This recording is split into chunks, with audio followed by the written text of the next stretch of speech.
Hey everyone, welcome to Versus. It's Monday, which is why I kind of boomered that own intro. 6G. But glad to see everybody here. I think some of us survived The Bride, which has an exclamation point.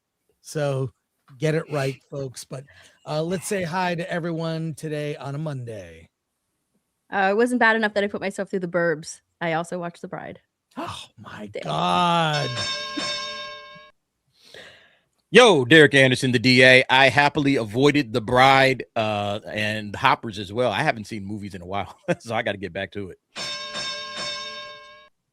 Yeah, I as well saved myself from more therapy bills. The Bride wasn't made for me. So let's talk about it. I'm kicking myself for not filling my gas tank yesterday. Why? What happened? Prices skyrocketed. Have you seen gas prices? Yeah, they did. They went up like by $1. My local Costco is $5. Well, there you go. Hasn't been that way in years. And That's Lord crazy. Thoth, like, share, subscribe, hit that bell for notifications, sign up as a member, join us on X, Discord, Rumble, and Instagram. Buy our merch at shop.filmthreat.com, and let's check it out. I am modeling. I'm like now one of our shirt models. I'm modeling our new very popular shirt. It's the Project Film Threat shirt. Just in time for Project Hail Mary. I have the shirt, and you can get one too. Go to shop.filmthreat.com. Check out all of our merch. So there you go. And a quick reminder too. I want to let people know in under a week, that's right, Sunday, March 15th, we've got, well, let me just here. I nearly got arrested for this. Oh, What? Watch this. arrested. It's so true. Oh, it's not working for some reason. I don't know why it's not working. Because you got to take down your current share. Boomer. Oh, I do. Yeah. And then Oh my God, this is one of those. It might not work. It might not work. We'll see. But here we go. This is our. It doesn't work. oh my God. Trying to play a video, or are you trying to? Yeah. Trying to play a video. So you say share, and Hi, then chat. video file, Oh no. and then you select the video. It's not working, Alan. It's not working. It's Is it not like working. a separate video that's not online? No, it's not online. It's not online. Yeah. So share, and then video file, and then you Not find the working. location Hey, of the video. Let's not bore our audience. Let's get this. Look, we have a Film Threat watch party on Sunday. Join us for that. You are all welcome to join or just pop in and say hi. But that's going to be Sunday, March 15th. We start about an hour before the Oscars, so we'll be live for probably 6 hours. But join us and the Film Threat Oscar watch party on Sunday, March 15th. It's going to be a lot of fun. Man, didn't we just do the Oscars? Oh, Yes, it feels like it already happened, I know. but no, it's in a week, and we'll do our predictions on Friday, and then we'll stop talking about it for a year. got a week to fit into that damn tuxedo. I can do it, but let's get to the box office, Alan. I hear one of your websites is down. Yeah, the numbers is down. So we're going to Box Office Mojo to bring you Okay, the top 10. Starting off at number 1 is Hoppers, because kids' films always do the best. Followed by Scream 7, which came out last week. Followed by the feminist masterpiece known as The Bride. Then we got Goat, Wuthering Heights, Crime 101, Send Help, I Can Only Imagine 2, Epic, Elvis Presley in Concert, and then the re-release of Demon Slayer, Kimematsu no Yaba Infinity Castle. that guy. I didn't even know it was re-released, but it made like $1 million, 1.3. Yeah. It went up on those Screen X screens. Have you seen those Screen X? Where Yes, it's like a surround. It was on those. They Ooh, yeah. really? Yeah, the poor Yeah. man's album. Yeah, I'm going to. I don't know if it still be there, but I want to see that on the Screen X because Screen X looks pretty dope. I haven't seen a movie in one yet, but it looks great. Yeah, I saw Star The Trek. movie is really good. I went and watched it. Yeah, look, you've got to already like the movie. I saw Star Trek Beyond in Screen X. I also saw Dune Part 2. It's kind of distracting. I do kind of like it if you've already seen the movie. If it's your first time to go, I would not recommend it. Yeah. I saw Invisible Man, and the Screen X actually lit up the room, so you weren't watching it in the dark, which I think is what you wanted to watch that movie in. But let's talk about The Bride. It's a fit. I think it will end up being not only on my worst of the year list, but it is the biggest bomb of 2026. It's a $90 million budget, not to mention 60 plus million for marketing. 90 million. It was estimated even before the weekend. They said it's going to do about 15 million domestic box office, 7.3 million. And man, I just cannot. This is horrible. Exhibitor relations.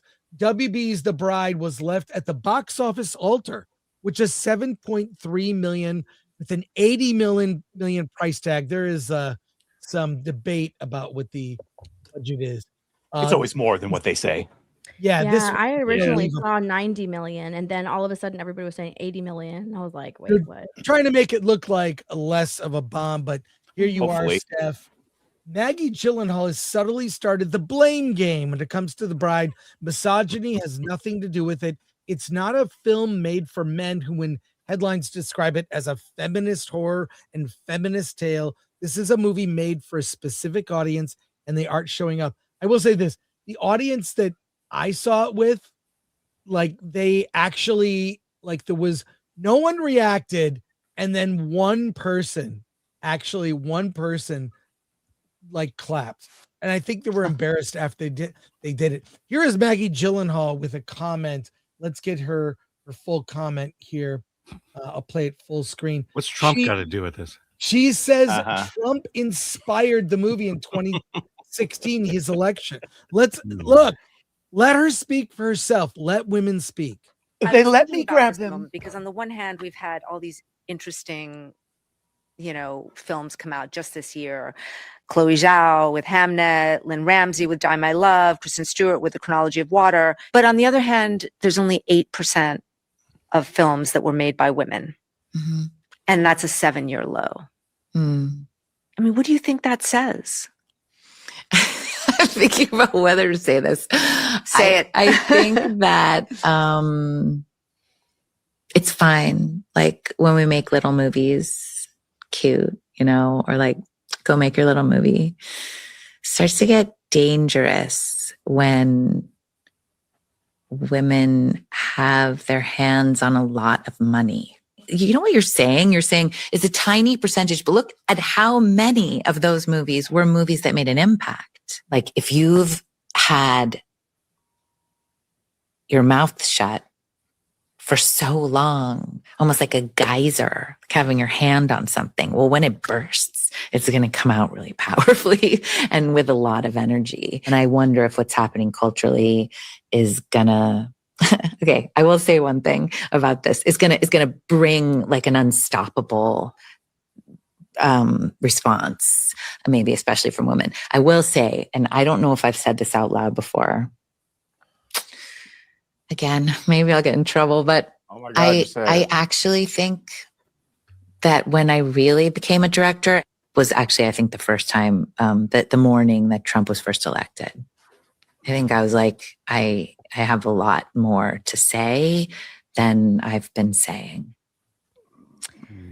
The only statement that she made that I was like, yeah, that's actually true, is it becomes very dangerous when women get their hands on a lot of money, because she just lost a ton of money. A ton of money. She turned $90 million into what, $7 million domestically? Good job, Maggie. Yeah. And I think it was like 13 or 14 globally. Bruh. Something like that. That was just a bunch of word salad that went absolutely, I don't know what she was talking about. She was just babbling. Right. But of course, it's men's fault that a feminist movie failed. Of course, it's Trump's fault. Like, who's the audience? Who was supposed to show up and watch this movie? I think that's the bigger question when you see things like this flop. And I read an article somewhere, I think it was with Variety, that they think there's some wave of feminist horror coming out, and I think it's on the heels of The Substance, because people said, hey, The Substance, it's a feminist movie, it's a horror movie, it's female empowerment and all that. And I think they just kind of took it and ran with it, and they ended up making this, and this was not worth $90 million. I don't know why they thought that this was a $90 million. Maybe it's Christian Bale and his, salary, but yeah, this was, bro, this is crazy. Well, the fact is, the reality is that more men showed up to see The Bride than women. Oh, just like Marvels, just like all these things they tell us. This has major Charlie's Angels vibes to it. Yeah, so she technically can't blame men, because the percentage of men to women who went and saw The Bride skews heavily on the men. So she can't blame. Well, the feminists didn't show women are the one that didn't show up for it. I mean, what's funny is Barbie was not made for men, 100% not made for men. And what, well over $1 billion. But it let them lead out a better fantasy for women. You can make movies for women and they'll do great. But if you're going to make a feminist film, you've got to question the budget you've been given. There's a lot of nuance to this. A couple things I got to say. Horror as a genre generally has an appeal to women. It's mostly women are mostly the fans of horror. This was not really sold as a horror film. It's not a horror film. This is not a moment in this movie that's even scary at all. It really is a feminist fever dream when it gets to this, and there are too many ideas happening at once. Not to mention that Jessie Buckley as the bride is insufferable before she's resurrected, and after she changes not at all, not in the least. And there are things that are just confusing. So she gives this weird speech and kills some people and inspires a wave of crime and other women to dress like her. That felt very present day. So Joker. That sounds like the Joker. Yeah. But much more present day than the Joker. Much more present day. With these spinning headlines. I saw them marketed as Bonnie and Clyde. Yeah. Sort of Bonnie and Clyde feminist thing, but I saw like hints of it in there, but no, it's Joker 2 for women. Well, see, that's the thing is if you strip away all of the feminist stuff, all the feminist garbage, you have a Bonnie and Clyde story. You have a love story between a man who's been lonely for a century at least, pieced together by different people, and then a woman who just became like him, immortal, and trying to find love. And if you had just stripped everything away, you probably have a much better story, and you can focus on that love story between the two. But instead, it is decidedly a feminist piece. Absolutely, every scene has some sort of feminist messaging. It's just one message to the next message to the next message. Like, let's see an example of how oppressed women are here. Now, an example of how men take advantage of women here. Now, let's do an example of how men try to sexually assault women here. Now, let's do an example of how men or women are subjugated here. Like, it's just one message after the other. Every single place that they go to has some sort of feminist thing that she needs to stand up for the other women, speak out for the other women, or do something until ultimately she gives that speech and inspires other women to be just as terrible as she is. It's so funny because she loses her memory, right? But not her insufferable attitude. Like that remains. Her memory is gone, but her attitude remains. Like it's so it's one battle after another. Yeah. The other thing was the Penelope Cruz character. I mean, she was written to be brilliant. Right. And she's the smart one. What's weird is her dialogue made her look smart. They're going to be spoilers here. Spoilers. I don't think anyone cares. They give an explanation in the third act for why Jessie Buckley's bride acted the way she did. She was an undercover gangster mole working for Peter Sarsgaard's detective character. Who had an affair with her, and she was trying to help him get info on the gangsters. That's why she acted out. But they didn't give you that you didn't know that until it all is revealed in dialogue in the third act. I barely understood it when they revealed it. So badly written. Maggie Gyllenhaal is to blame for this failure. And this would have been a decent movie. It was made for $5 million. A little indie movie. But That's yes, and I'll say this is going to sound even more radical, but I want you to think about it. I think that male directors are better at directing female performances than women are at directing male performances. Let me tell you why. So many you can look in the past, and this is a numbers game. Yes, you can set that aside. When you look at women who've given outstanding performances, they're directed by men. Why? I'll tell you what my theory is. I believe men have empathy for the female characters they direct. And I think women who are directors who diminish their male characters, who make them look stupid, they have anger and derisive hate towards men. And the hate towards men comes out, so the characters are like that. Well, I mean, you can see that in this movie. You can see that. She turned Frankenstein into a simp. Yes. And then he gets his head blown off. Like, he's full simp in the movie. He gets rejected by his bride. She's not the bride of Frankenstein. She's just the bride. She comes into her own, and then he dies. Like, Chris, have you said that theory out loud before? Being rejected by his bride that he had reanimated. But what you were saying, that scene with Skarsgård, where you get that Skarsgård, come on, Skarsgård, but everybody Skarsgård. Even that realization, like revelation, that doesn't even matter because she's just like, whatever, I don't care, I don't remember. she shoots him. Like, it doesn't even matter. So why put that in there? It didn't even matter. Had no bearing on the story or her character whatsoever. Didn't matter. Well, this thing, female directors, I think, are projecting their hatred, jealousy, anger towards men, and it comes off in the way they portray their male characters. Whereas I believe, and this is only because a couple things, I've watched a lot of movies, I've met a lot of directors, both male and female, and also Alan and I have both seen a lot of movies sent to us by young emerging female directors. I see the hatred toward men come out. I think part of it is the media really is making men weak, and they're attacking men. I just see it.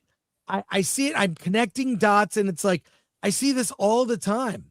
Well, Chris, the reason I asked you if you'd said that before is because I can't now remember where I watched, but there was a video about this. It was like, yes, the reason men are better directors is they have empathy and they can put themselves in the place of the female character and then react according to story. But most female directors seem not to do that. And you added the extra component of why. It's because they have that built-in resentment. Men are bad. Men are the enemy. They're the oppressor. Patriarchy. And so you get this is very hard for them to put themselves and think like a man and not add layers of toxicity to it. This is also breaks the streak of WB. Warner Brothers had movies opening at number one. Every movie they released opened at number one. This broke the streak. It broke the streak. And look, Maggie Gyllenhaal wrote it and directed it. It was retooled. Someone talked about a director's cut they saw that was very different. And I think this movie would have been fine if it was made for under 10 million. You would have made money. And actually, I'll give her credit. I think visually, it looks good. The sort of black tattoo from the liquid or whatever, that was kind of a interesting. She had a lot of interesting ideas.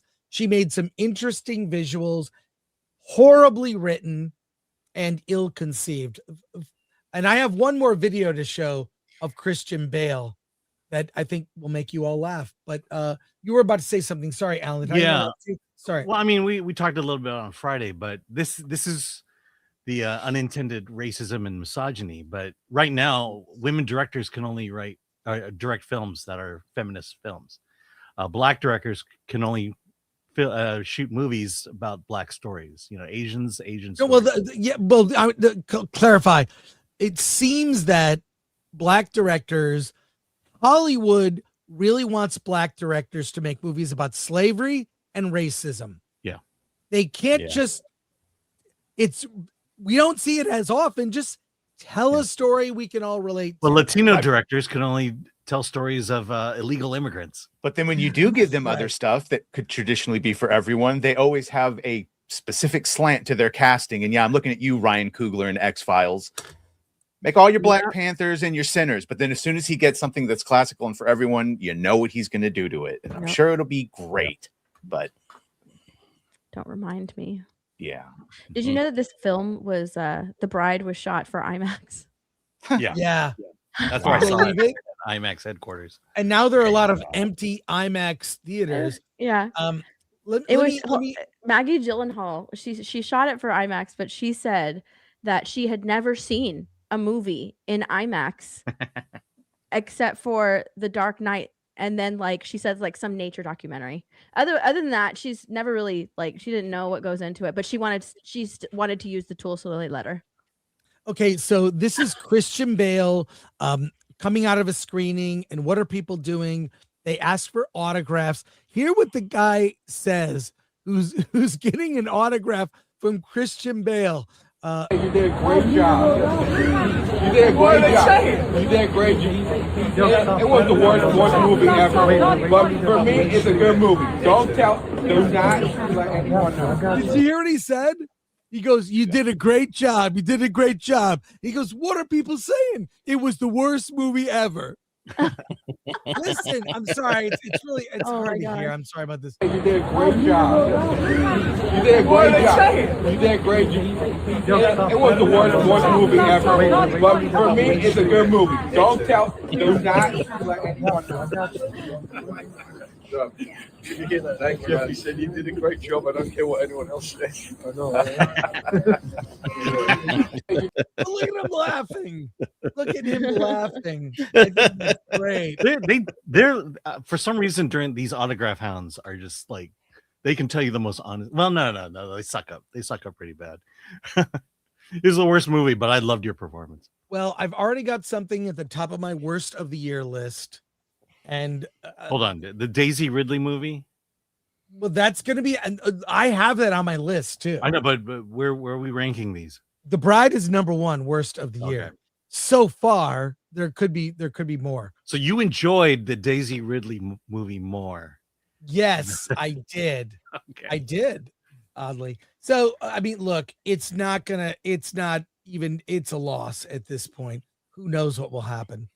Yeah, so, they got to start asking people, hey, when they're making these movies and greenlighting these, who's the audience that's going to come and watch this? Yes, before we burn up $90 million of money, we need to start asking Maggie or whoever pitched this. Do you have a dedicated audience will show up, and can we see the receipts? Can you show me the last audience that showed up and before we bankroll this trash? Like, please, because look, Warner Brothers is in debt.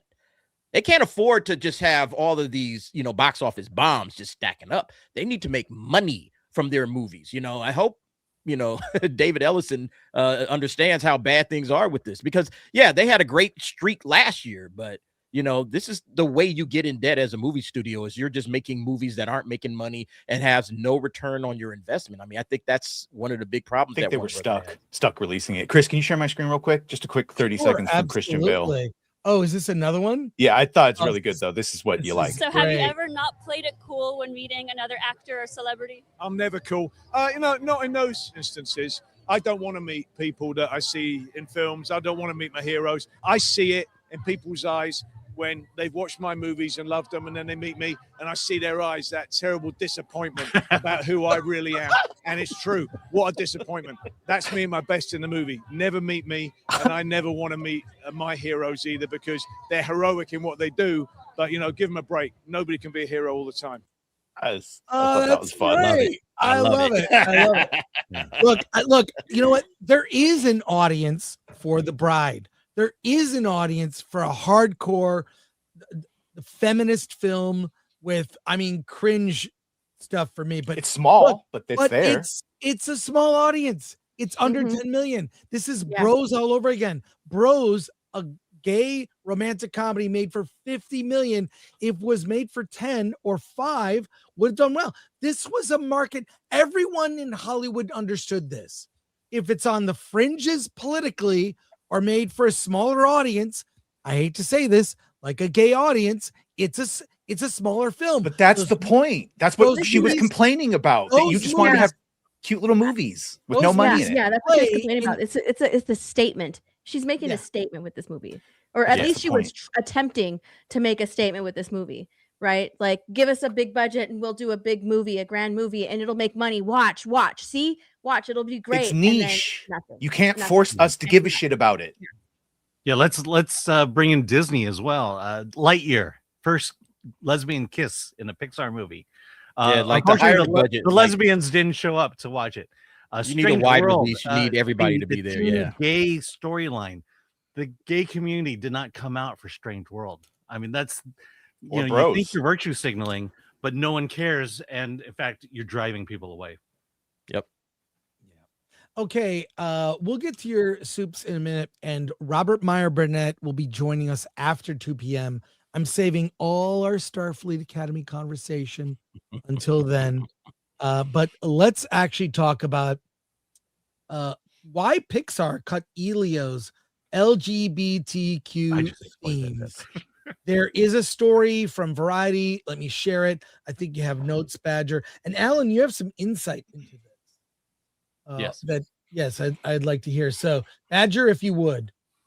The controversy surrounding Elio sits squarely in the ongoing cultural and political debate over LGBTQ representation in family entertainment, particularly at Disney and its animation arm Pixar. According to Pete Docter, the studio removed elements suggesting the main character might be gay after the film tested poorly with audiences. He framed the decision as an attempt to keep the movie aligned with what families expect from a children's film. We're making a movie, not hundreds of millions of dollars of therapy. Docter also said Pixar did not want to introduce topics with that young viewers may not be ready to process without conversations with their parents. Some critics and employees interpreted the change as a retreat from inclusive storytelling, especially because earlier versions of the film reportedly included scenes hinting that Elio had a male crush. The movie also came amid other controversy when Disney removed a transgender character from Pixar's series Win or Lose, intensifying criticisms from those who believe the studio is pulling back from LGBTQ representation under political pressure. With Pixar, the changes reportedly sparked internal backlash among staff, highlighting tensions between creative teams and corporate leadership over representation. Others argue the decision reflects market realities and audience expectations, especially for a family-oriented brand. The film's weak test screenings suggested audiences were not strongly connected with the earlier version of the story. From this perspective, the overhaul of Elio was less about ideology and more about trying to salvage a film that audiences weren't responding to. Because of Disney's massive influence over family entertainment, decisions like the Elio changes often become symbolic battlegrounds in wider cultural debates about representation, parenting, and media aimed at children. By the way, this relates to what we were talking about. You can make a gay Pixar movie, make it for a small amount of money. Again, what's proving out with these numbers is there is a market. It's small. Scale your budget to that audience. So if it's you're saying Elio, I mean, that was Pixar's, I think, worst movie according to Alan Ng from Film Threat. Mm-hmm. You could confirm that. Is it still? I mean, look, let's go back. Let's go back a couple movies. Toy Story 4. Excuse me. Toy Story 4, Two Mommies. Lightyear, first lesbian kiss. Jumping over to Disney, you have Strange World with a gay teen romance. And I think they saw the writing on the wall. And to Pete Docter's credit, Inside Out 2, the main character was supposed to have a lesbian crush. Cut it out. It cut out everything that was even remotely hinted at the main character being gay. You have Elio here. Same thing. To his credit, he cut it all out. The problem is it was a gay movie, period. And just because you turn everything straight, you still have a gay story, kind of. And let's see, what was the last one? And Hopper's main character was originally lesbian, and that had been confirmed to me as well. So we'll see what happens with Toy Story 5, to see whether Pete Docter, having cleared the slate of the DEI that infected Pixar, see what kind of movie he makes out of that. I think the things that made headlines when it came to these movies were what you just said, like all the gay couple, the gay women in there's also like a gay women in Finding Dory as well. Yeah. And those are the things that like make headlines. And I think that because those things make headlines, there's such backlash when it comes from parents not wanting to expose their kids to that stuff and take their kids, and we no longer want to support Disney because all of that was making headlines. So let's shift the studio. Let's take out that because it's being rejected by the audience. They have to. Otherwise, they're not going to make money in the long run. If you don't have the trust of families when you're making movies for families, then you'll lose a lot of money because family movies make a lot of money. They make a ton of money. And so you're going to, when you lose the support of families and families stop going to your movies, which is what ended up happening, then you're at risk of losing a lot of money, and they can't do that. And you said Inside Out 2. Yeah, Inside Out 2, they removed all that stuff, and they had I think it was like an insider, someone from that was let go from Disney or something, who came out and they were just like, yeah, they got rid of us. They got rid of our the gay themes in Inside Out 2. And so now we're never going to get that type of messaging ever again. And it's like, you know what? That's good, because it's not up to you to share those things in the movie. You just make family friendly entertainment, and it's up to the parents with what they want to expose their kids to. So by putting it all in children's movies, and I think Turning Red was also another movie that made headlines. It was that one was a little hidden, but you can make inferences. Onward had the first lesbian character. One of the cops was lesbian. Elemental had a side character that was gay, but to Elemental's credit, it was a true teen romance and played out that way. And so I think the audience was able to handle that because it wasn't meant for kids; it was meant for teens. So you know the history had been there. And again, to Pete Docter's credit, to remove it, to understand it, you know, to potentially piss off all of his employees, he made the tough decision, and he made the right decision. That line that he said of "we're here making movies, not hundreds of millions of dollars of therapy," that's what we've been getting. The Acolyte was $300 million of Leslie Headland's therapy about her fucking sister. Absolutely. Like literally. Absolutely. It was us sitting on the couch with her, right? Also, listening to all of that crap. That was the major complaint that everyone gave for 10 years. Is like, you are starting conversations about things that parents should be able to explain. Now, they tried to frame it like, well, that's like explaining segregation and racism. It just is the real. No. Leave children alone. Yep. In the children's movies, like again, Snoop Dogg, right? Snoop Dogg. It came out, and he was, you know, his outrage was what everybody felt, which is why I don't think he should have apologized or anything. But I'm just here to watch a movie with my little grandson, and I don't want to get into a conversation about why is this woman kissing this woman, and you know, that's not for children's movies. What's non-binary? You know, it's funny you bring up the racism. My daughter, when she first started going to school, her school is fairly diverse: Black, Hispanic, Asian, white, and she made a whole bunch of friends who were Black, Hispanic, Asian, white. And I didn't have the heart to tell her what racism was. Part of me was just like, just have your friends and have fun, and when you get older, I'll ruin it all for you. But at this moment in life, you know, on your TV, everyone's diverse on TV, everyone's diverse in your school. Just enjoy, have fun, and make friends. I've argued this. Real quick. Sorry, DA. I've argued this for years. I think that you gotta scale the budget to the audience. The market is small. Create a spin-off brand at Disney called Disney Sparkle. Do gay programming, gay merch, make it super, everything is gay, and see how well it does financially. Then parents and consumers can make the choice whether they want to support a spin-off brand. Sorry, DA. No, I don't disagree with that at all. I think you got to keep that separate from your main line. like Pixar. But that's not what the activists want, Chris. The activists want to be a part of the big show. Okay. They want to be mainline, mainstream. They don't want to be an offshoot or some sort of subset of Hollywood. You know, they want to be just as part. Yeah, niche. They don't want to be niche. They want it to be mainstream, just like everything else. So as much as I agree, yeah, you can trial run it and see what happens. They're not going to go for it because you're just shoving us in the corner and you're calling us weird and different. And it's like, yeah, because you are.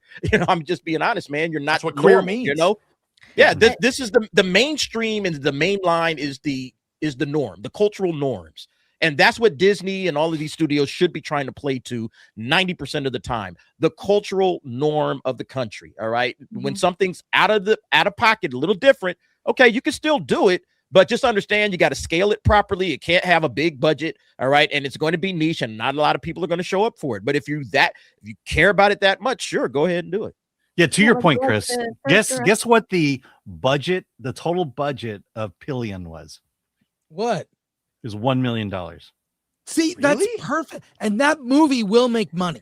There is a market for Pillion. It's a gay romance. It's a BDSM biker biker gay romance with Dudley from Harry Potter, a skinny Dudley, and what's his name? Skarsgård. One of the Skarsgård. Not Skarsgård, but Skarsgård. Yes. Yes. So, and that's perfect. That's what I've been going to Sundance since the mid '90s. I always saw those fringe movies were there, and they opened in New York and LA. And they did well on a small scale. That's the extent of the reach. And that's a market. Fine. Scale to the market. Yeah, the original director for Elio, could make a movie like that. Like the original director for Elio quit because they took out all of the games. Well, they fired him. Oh no, they transferred him to Coco 2. Yeah. Oh Lord, no. Coco 2 that's coming. Yeah. Oh, the first Coco's so good. I know. You could have let that. I thought the last great Pixar movie is. But I thought it came out like in Hollywood Reporter that he got really upset when they took out that, and so he left. I read the same stories. He was upset that that they were doing what they did to it, and that I think that's when they transferred him to Coco to kind of smooth things over. Yeah. See, they're not going to understand. They don't understand that we have to make money here. All right. This is still a business, and we can't, put out $200 million, I forgot what Elio cost, but I mean, it was up there. It wasn't cheap. You can't put this kind of a movie out and expect people to flock into it.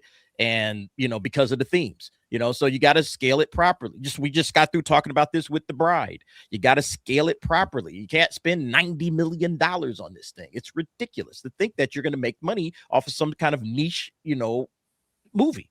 But pay your way into mainstream. We just saw the interview with Maggie Gyllenhaal. They've been marginalizing women for so long. This is what they want. They want to be a part of the mainstream, but they don't want to play by the mainstream rules. They want to do what they want to do. And then when it bombs in the box office, it's misogyny. Like that's what happens, man. And or in this case, it's homophobia or whatever they want to say. It's not. It's regular, normal audiences do not want the political messaging in their children's entertainment. Period. Point blank. Switching gears here. Superman is coming, which I think is what James Gunn says to his wife in bed. Well, I should say a new Superman movie is coming. And I'm sorry, a new Superman movie is coming. And James Gunn's wife was at the Saturn Awards. These are the science fiction and fantasy awards. He was not there. And his wife accepted an award on his behalf. And let's see what she has to say in this acceptance speech. You guys, we just wasted all of the time that they allotted us just getting to the stage. So, and I know everyone's really tired, so I'll keep this really brief. I just want to say thank you to By the way, the Saturn Awards went over 6 hours. Whoa. Over 6 hours. It looked like a lot of fun. I wasn't there. Sometimes I'm invited, sometimes not, but listen to HBO Max, to DC Studios, to DC Comics and all of the DC Comics writers and DC Comics artists who have gotten us to where we are. and probably Paramount, because they're probably going to own us soon, is my guess. Really quickly, because I have a little sort of a window into James's soul, I just want to say something that I know that he would not admit to everyone, just in the same way that a parent wouldn't admit that they have a favorite child. I know that Peacemaker is his favorite child, and that's the truth, and he'll deny it if you ever ask him to confirm, but he this show is the most James Gunn thing that he has ever made. It is dark and weird and funny and unique and gross. and underneath it all is the warmest, most beautiful human story, just about people connecting, and that's who James is. And I know that he is so grateful for this, and he wrote something that Freddie's going to. I've got this. Okay, so this is from James. I'm sorry I can't be there, as I'm about to shoot Man of Tomorrow in Atlanta, but I wanted to thank the Saturn Awards, which have always been so important to me, all of the fans who've supported the show, and especially the cast and crew, who I love with all my heart. In summation, I'd like to say Frank Grillo is a terrible dancer despite what he claims on Instagram. Love you all. My man emoji. Thank you. Thank you to the Saturn Awards. Thank you so much. Well, there you go. So she's basically saying that James's Peacemaker is his favorite. I see chat realizing. Superman? Are we surprised? Chat realizing that dude's British. What'll blow your mind is he's in Harry Potter. Go ahead. Oh, which one is he? He's plays Vigilante. Yeah. It's No, just like in quirky. Harry Potter. I know. Oh, in Harry Potter, he's one of the Gryffindors. He's the catcher or keeper or something like that. I'm curious what you guys think of what she said and Cormac. window into James Gunn's soul. I mean, we kind of knew that James Gunn would make such a series if he ever had an opportunity. So I'm not surprised. Yeah. I mean, if you followed his career, you kind of know what kind of movies he likes and what kind of storytelling he likes. I think he's all wrong, 100% wrong for the DCU for anything dealing with mainstream.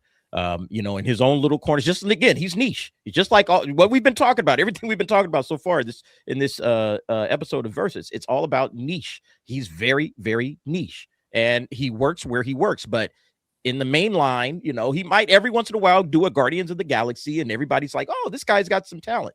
But that's not what he wants to do. He wants to do the weird, the offshoots. He wants to do stuff like Peacemaker, all right, where you have a full-blown orgy in the first episode of the series. It's about people connecting. Didn't you know that?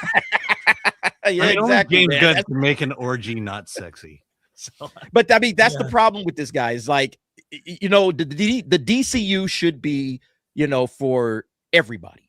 You should be trying to do it, try to, as much as you can, replicate what Marvel did, because Marvel, they're the only ones that's really gotten this superhero universe, shared universe right. Everybody else is just kind of, fooled around with it a little bit, but Marvel got it right in the first 3 phases. The last 3 phases, no. But the first 3, they did a great job. That's what James Gunn should be shooting for. I think that's what he was hired to do, and he's failed. All right, he's absolutely failed. The 3 movies that are going to come out this year, I don't think anybody has any interest.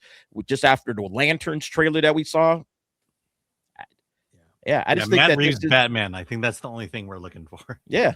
So I think James Gunn is just wrong for it. But I mean, his wife could be proud of him. I guess I don't care. Well, there was even an article on comicbook.com. Comic book movie. Yeah, I saw that about the right wing.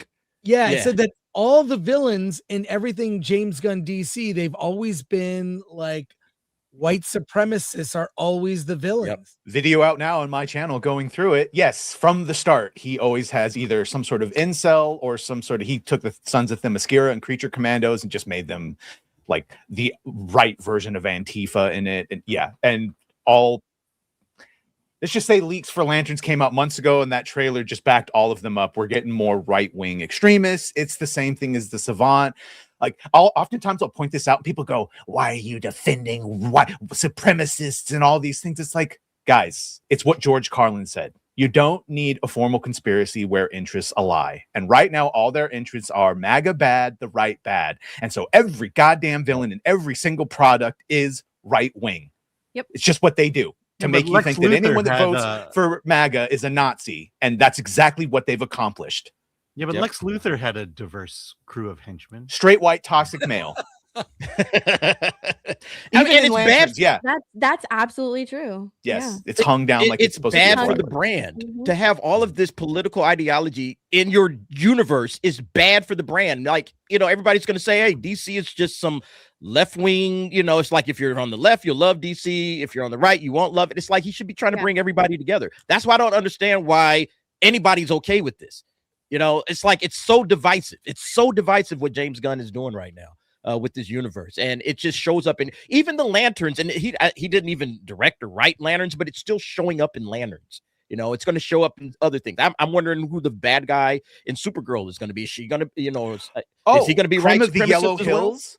Who we've heard they're basically just sex traffickers. So more men hate women. See, this is from Neon. Maybe you can read this, Badger. Yeah, because you read the article. Yeah. Here's the too long didn't read. In Creature Commandos, the main antagonists are the sons of Themyscira, portrayed as incels and gun-toting rednecks who attack the Amazons. Peacemaker Season 2 features the Sons of Liberty as a paramilitary group of racist right-wing extremists attacking a federal bill. They were actually left-wing, but that's separate. He still said, went to the Nazi Earth and said, oh, this is no different than our Earth. Superman shows Lex Luthor using mind-controlled monkeys to smear the hero with far-right style conspiracy tactics that echo how Gunn's old tweets were weaponized against him. Upcoming Supergirl reportedly turns the Yellow Hills Pirates into a group of women-hating incels and sex traffickers instead of the comic version. Wow. Lanterns, rumored to have far-right extremists and conspiracy theorists as major threats. The writer suggests it could stem from Gunn's personal history with right-wing backlash after his 2018 firing from Guardians of the Galaxy Volume 3, which the left canceled him more than the right actually did. Yeah. Therapy session, DC style. Therapy session. Yeah. But it's not as if, this happens a lot in indie film where the filmmaker is kind of working out their demons or working out family. This is why at least older indie movies had like so many personal family stories, but to work them out with these kind of big IP and with bigger budgets, it just seems ill-advised. It's crazy how they're getting away with, how they're allowed to do that. Yeah. It's the marching orders. It seems like it. Let's get Tom Cruise. Always fun to talk about. Rescues Hollywood from Netflix. This is from the Daily Mail. I think you've got notes for this. I'll bring up the story for you, Badger. This could be encouraging. There's a lot of pop-up ads on this page, but go ahead. Tom Cruise reportedly pushed back strongly against Netflix during its recent attempt to acquire Warner Brothers Discovery, fearing that a streamer owning the studio would accelerate the shift away from theatrical releases. Sources told the Daily Mail that Cruise was furious about the potential takeover and made his opposition clear to Warner Brothers executives. He reportedly believed that a streaming company controlling a major Hollywood studio would further weaken the traditional cinema model. Tom was really cross, furious, in fact, at the idea that a streamer would take over such a prestigious filmmaking company. The actor, who joined Warner Brothers in 2024 after decades working with Paramount Pictures, is said to have used his influence behind the scenes and even considered striking if the deal went through. Cruise has been a champion of theatrical releases, noting that he previously fought to keep Top Gun Maverick from debuting on streaming during the pandemic. The film ultimately became a huge hit, earning about $1.5 billion worldwide. Tom Cruise strongly opposed Netflix's attempt to acquire Warner Brothers because he feared it would accelerate Hollywood's move towards streaming. What do you guys think? He's right. Tom Cruise is a hero in the movies and in real life. Yep. That's what I would say. Yep. This is what James Cameron was saying. This is what anyone that makes movies was saying. If you want theatrical releases, you want physical releases, you want 45-day release windows, that is not what Netflix will give you, at least after that year or two. Yeah. Yeah, the more they strengthen Netflix, like the more these directors go to Netflix because Netflix is paying them good money, the more they help move things to streaming. They're just making Netflix stronger. In my opinion, they should go back to what they were, which is just licensing movies and maybe doing a couple of little shows on their own. But I mean, every single time Hollywood bends the knee to Netflix, they're just doing what Netflix wants them to do. They're just making theatrical releases less of a reality going forward, because Netflix is just going to try to now, especially now, they are absolutely going to try to kneecap the movie industry, and they're going to really try to, put an end to it and bring everything to streaming. That's what's going to happen. So, I'm glad that Tom Cruise is speaking out and James Cameron is speaking out about it. Because I'm a moviegoer. I want to go to movies. I don't want to watch everything on my television at home. And I got a nice TV set up at home. I don't want to watch everything at home, man. I want to go to the movies. And so, yeah, I think what we're seeing is Hollywood pushing back. And ultimately, the filmmakers are going to have to just say, we're not making deals with Netflix. I think that's where this thing is ultimately going to have to go. And then Netflix is going to have to figure it out. I think that Tom Cruise not only is, a filmmaker, director, actor, but he's a fan of movies. He's loves going to the theater. He is a fan of watching movies.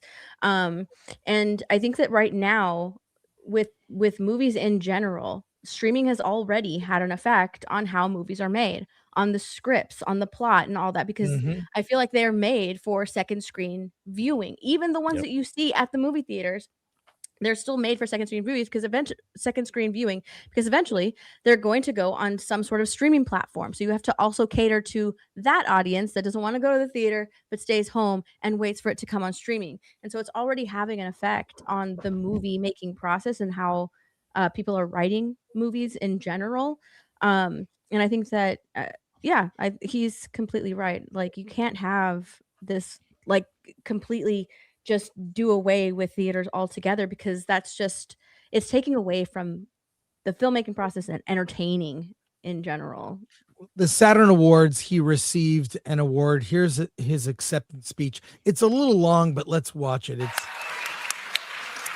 And the Saturn goes to Tom Cruise. Yes. For Mission Impossible Final Reckoning.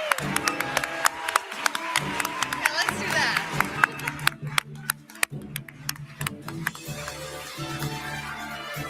Man, he actually showed up. I was just about to say, I don't see him at award shows very often. Good for him. Rarely.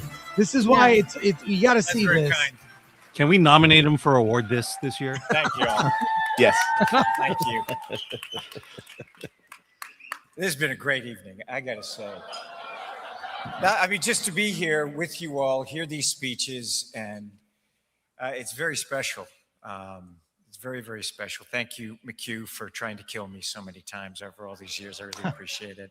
I know much more to come. Listen, it's been such a, I think, as I said before, I mean, it's something that I've wanted to do since I was a little kid. I was 4 years old, kind of going out on the roof of our house.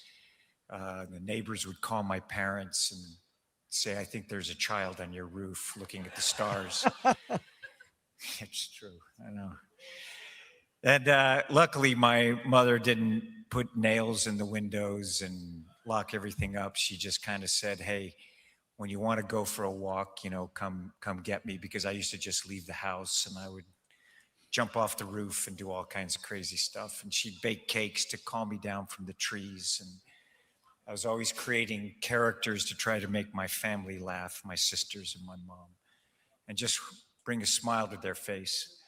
I was that kid in school that was constantly looking out at the outside and dreaming. It's very interesting because I didn't really tell people what I wanted. My mom knew and family, but I had these dreams. I had dreams that I wanted to make movies. I wanted to travel the world. I wanted to meet people. And I wanted adventure. And I just want to thank all of you all here. I want to thank audiences. I want to thank McHugh and everyone that I've ever worked with. And this movie, Isai Morales is here. And he's absolutely wonderful in making that film, and our whole cast and everyone that I've been able to work with. And I admire all those artists that are nominated and everyone here. inspired me. But I feel so privileged to be able to do what I do. I think it's pretty obvious. I love movies. I love them. And I love making them even more. And I love the audience for still allowing me to do it. So thank you all for this evening. And thank you very much for this. I'm going to keep going. Thank you. Well, he didn't get his political statement in. Darn. He forgot to get a political happened? statement in there. What? Just make him president of Hollywood, please. He's a class act. He's already he's the de facto president of Hollywood. Like during COVID, when he called one studio and said, "Hey, we're making a movie. When are you making your movie?" Oh well, and he had no movie. He just lied to get them to he lied. Please let him just be in charge. Yeah, well, he tells that story. I think it's great. It's a funny story. It's so awesome. Yeah. Hey, we got to get back to work. one last news story. We'll get to Soups, and then we'll get to Starfleet Academy. So one news story before we have a quick break for Soups. And I'm excited about this. Arnold Schwarzenegger says Conan 3 is in the works. Yeah. Here we go. This is from Variety. I don't know if you can see that badger. Yeah, I got you. This is the TLDR. Fox Studios has kind of rediscovered Arnold.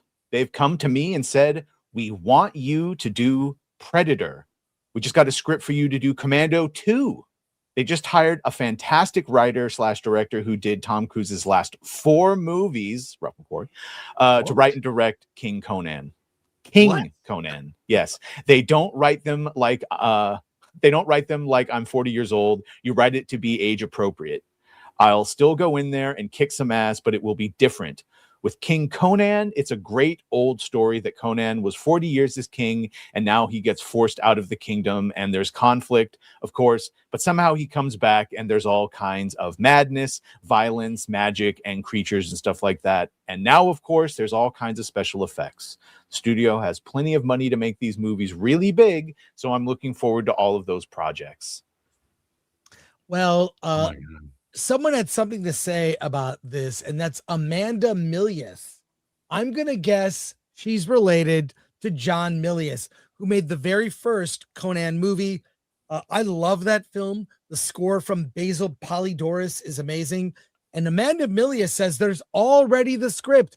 No one wants to see the non-Milius version where Junior falls in love with some tough, ethnically ambiguous mongrel who has her own sword made of sticks and grass and saves the day for Conan Jr. Also, the only person to cast as Conan Jr. is Arnold's actual son, Joseph Baena. That's pretty cool. And then she goes on to add, look at him as Conan. I think he could play old. If Hugh Jackman can play old man Logan, why can't he play old Conan? And then she goes on to say, absolutely no one wants to see a King Conan written and directed by this leftist fool, Chris McQuarrie. So I'm just saying what's out there in the comments. What do you guys think? Like, you had me at Christopher McQuarrie. Well, sorry, go ahead.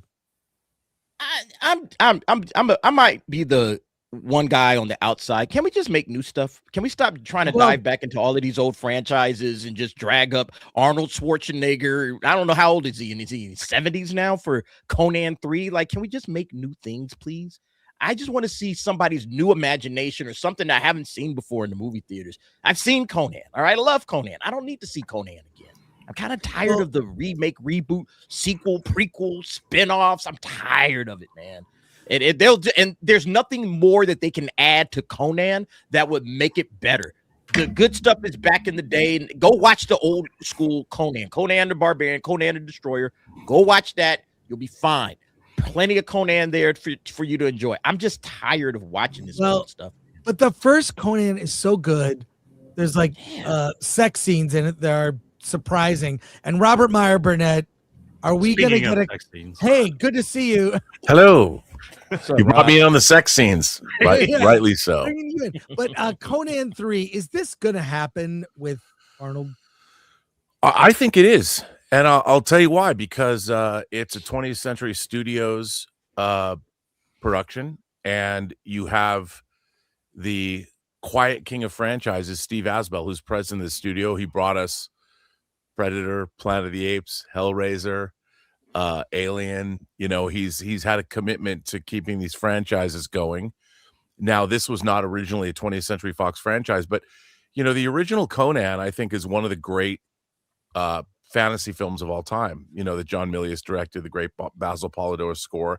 And at the end of the film, you see old King Conan, and it kind of made a promise that has never been resolved. Yeah. And I think if you think of it like as the Unforgiven of the Conan franchise, I mean, there's never been a good Conan movie. There's the Jason Momoa version. There was Conan the Destroyer, the sequel to Conan that wasn't very good. Yeah. I think if they made a King Conan movie, because of the time involved, and you did it Unforgiven style, and if Chris McQuarrie directs, why not make Tom Cruise the villain? And I mean, if you had Thulsa Doom, you had James Earl Jones as Thulsa Doom in the first Conan, and if you gave, you had a young Cruise has never really played. I mean, he played Lestat, and he did a much better job than people thought. I think people thought he was going to do. But I think if you again, every franchise is one great script away from being on top again. And I never would have thought, say, Top Gun Maverick would have worked after 30 plus years. And I think that if you came up with a great story, why not? You know, this Conan is Robert E. Howard. I mean, it's such a classic. There's been so many iterations of the character that why not do another one? Yeah, the first movie is, to me, I own it. I love it. Yeah. So that score, I mean, I saw it in the theater. Yeah, me too. It was my birthday movie in 82. It blew my mind. I mean, I didn't expect all the nudity in there. Sandal Bergman is incredible in the film. It's great. It's got strong characters of all types. And it was very diverse, actually. And Thulsa Doom is frightening. Yeah, James, I mean, it turns into the giant snake. I mean, it was, and Sandal Bergman was a Broadway. She was in All That Jazz. She was the lead dancer in the erotica sequence and All That Jazz. And, it was a different. I just think, look, I mean, anything could be good if it's well written and you have real creators behind it that want to do something unique. And I think Chris McQuarrie might be the kind of guy that would do right by it. Yeah. But again, I mean, the DA's comments are well taken. I mean, let's see more new stuff. But I just think that's what's hurting Hollywood, is that you're losing audiences because you're going back 40 years and you're making it for me and for all of us here, and we love it. We'll watch, it's a good movie, but I don't think it's really resonating with younger audiences. And so you're losing them to the East, you're losing it to anime, you're losing it to, Eastern entertainment, because they keep giving these young audiences something that belongs directly to their generation, something that's for them. It's not for me, some 50-year-old dude. All right. It's something for, somebody that's, hey, I got my own brand new franchise that I get to watch and I get to enjoy. And it's something for us. It's not made from 40 years ago, 50 years ago. I think that's what's hurting this industry right now. And I think they need to wake up, and I get it. There's probably some money to be made there, but at the same time, you're losing generations. All right. You probably already lost Gen Z, and you're on your way to losing the following generation, Gen Alpha, because you're not making new things. You just but we're the only ones that go to the theaters, and it's what Robert said. That's a fucking promise that we had since the end of the first movie of him sitting on the chair. No, trust me, I want King Conan. I want. I get it. I just think it's a bad. I think it's a bad move from a. But I already said my piece. Go ahead. But to your point, Derek, they make remakes and sequels for the sake of making remakes and sequels because they need another movie, as opposed to having some sort of love and affection for the property and putting the right people in place to tell a good story, to hire the right actors. Sure. That's something that you see in King Conan that you don't see in everything else. Correct. But like, go back to the 80s when we were coming up. We didn't get a whole lot of sequels and remakes and things like that. We got some, but most of the stuff we got was new. All right. Ghostbusters, new. Gremlins, new. Indiana Jones, Star Wars, all that stuff was new. And that's what made us all fall in love with being film fans. And so now it's like you're asking these audiences, these younger audiences, to go back 40 years to get their, to get their fix of movies. It's like, why aren't they getting the next Ghostbusters or something like that, that they can say, hey, this was made in my generation. I grew up with this. Right. That's but it's all about motivation. You make a sequel because the first one did well versus you make a sequel because I have a story that continues the original. Of course. And I think that most of the sequels you mentioned were not good. Beverly Hills. But you go back to the 80s. We had Terminator. James Cameron created that.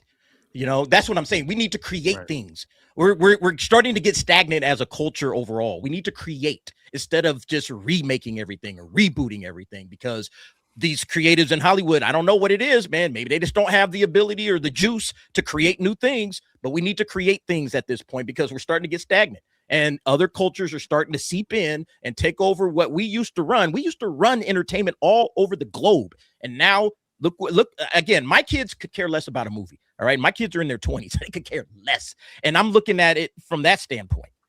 I want to see Hollywood continue to do well, but at the same time, I think they just want to make money, and it's all corporate now. It feels so empty, So when I see something like Conan and it's like, hey, that sounds like a lot of fun, but is it really? But I would say this. Anybody?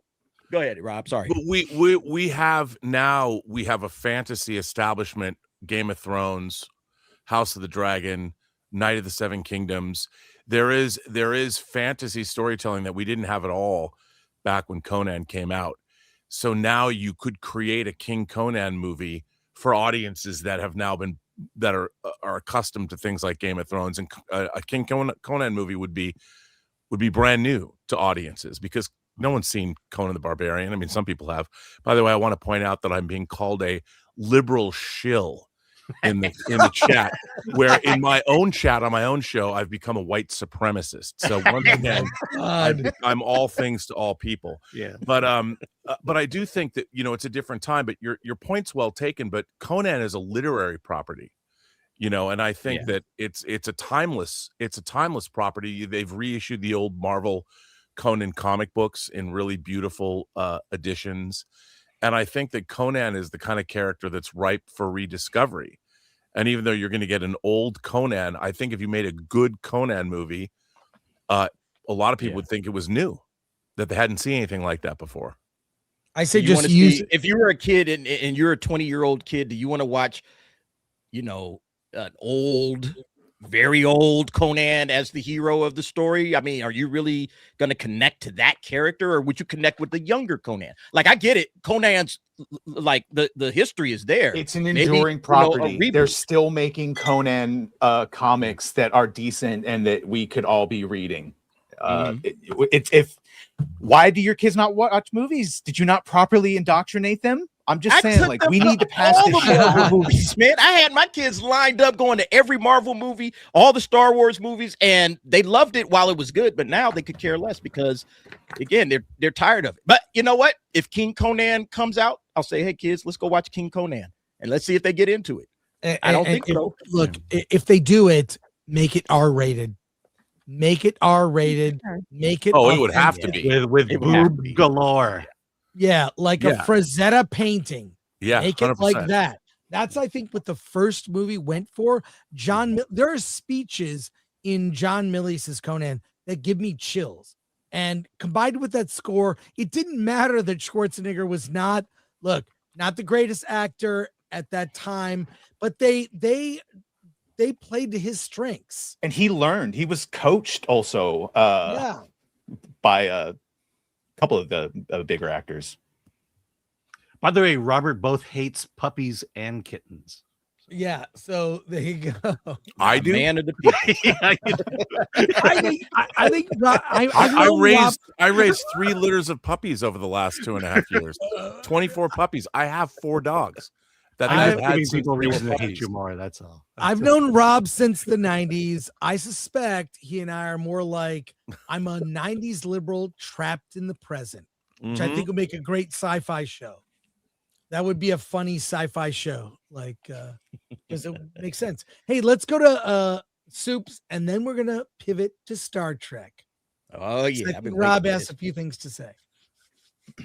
Super Mastermind for 5. Parts of BlackRock are refusing to pay out. If they can't pay out to investors, I doubt they have cash to enforce rules on Hollywood. Yeah, BlackRock is doing that anymore, are they? Rob, you missed earlier. We talked about The Bride and the colossal box office failure. Oh, I saw it. I went and saw it. Yeah, I saw it as well. From what I saw at CinemaCon, I was pumped. It looked amazing. Too, dude. So it was very disappointing. It was very disappointing. I was crushed by it, by the way. Yeah. Robert, you're supposed to be a shill. You were supposed to like it and say it was great. No, it was not great. And it was not great at all. And it was unfortunate.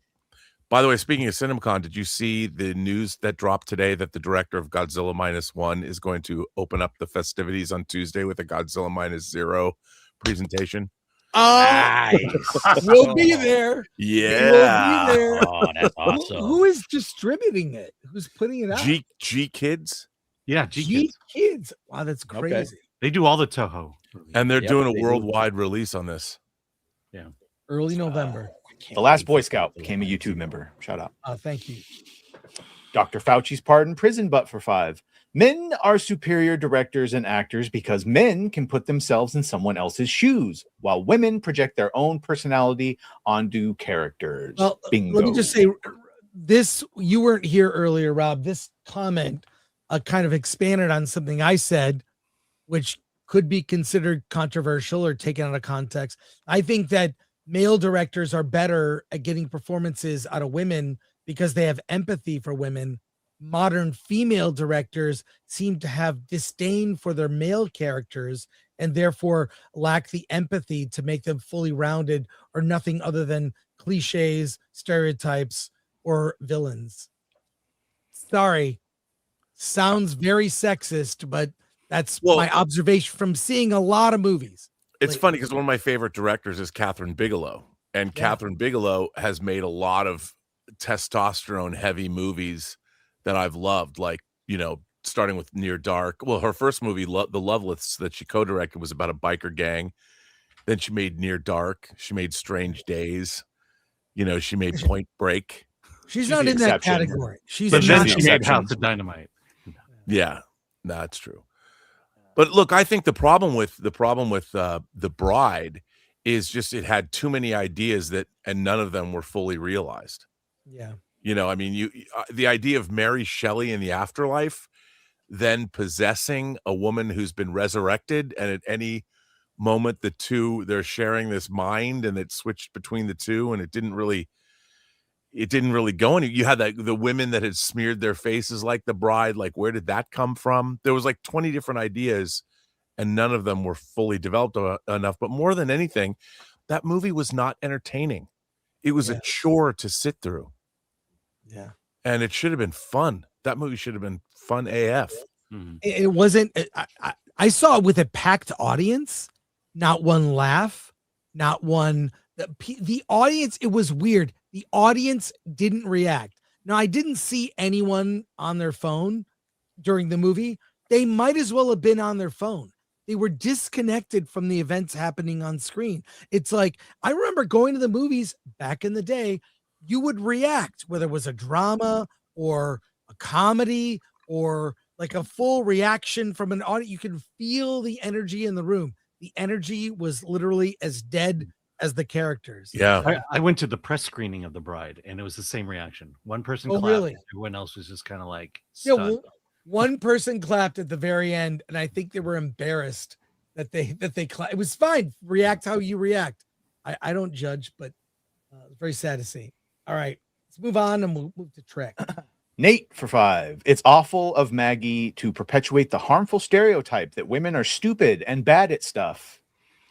Because, that's not obviously that's not true, but yeah. Her first film, though, the one she made before this, she made for $5 million, and it was quite good. And I think it had 3 Oscar nominations. Mm-hmm. Well, if the bride was made for if the bride was made for under 10, a reasonable amount, it would have been fine. Yep. Yeah. Night Shanwa for $4.99. If Hollywood is afraid of women making big movies, nobody told Penny Marshall. Yeah. Penny Marshall, really amazing director. And Nora Ephron too. She's made a lot of great stuff. It's not as if they're not. I think the movies that get made now are the ones that have that element.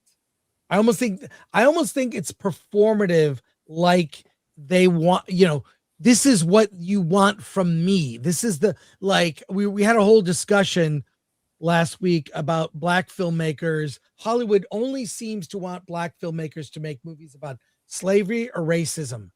There's so many great Black stories you could tell. I mean, it's funny. What was I can't. A League of Their Own. Penny Marshall directed A League of Their Own, and then they made a TV series because it felt like it wasn't feminist enough, it wasn't lesbian enough, right? And that's what that television series just became, this DEI remake of A League of Their Own. Yeah. Let's keep going. Slugs for 2. Despot did the math. Bros fails at $5 million budget too. Because you said if it had been cheaper, Star Wars Lego Rob for $199. Hail Film Threat. Oh, thank you. Jordan Pendragon for $199. Is this the gayest Pixar ever? No, it wasn't gay. It wasn't gay. Graphweb for 2. In the name of all that is holy, hashtag cancel Disney Plus. Thanks, Graphweb. Weekend Wednesday for 45 Danish kroner. I'm old, but I remember October films, the company Disney created to show the 9 family films. Thank you. Aaron Sleeper for $4.99. Chris, bro, the point for these quacks is they believe they can make their quackery the new mainstream, right? Yeah. Yeah, we were talking about the movie Pillion, which Alan rushed out to see. It's from A24. It's a gay romance. It was made for $1 million.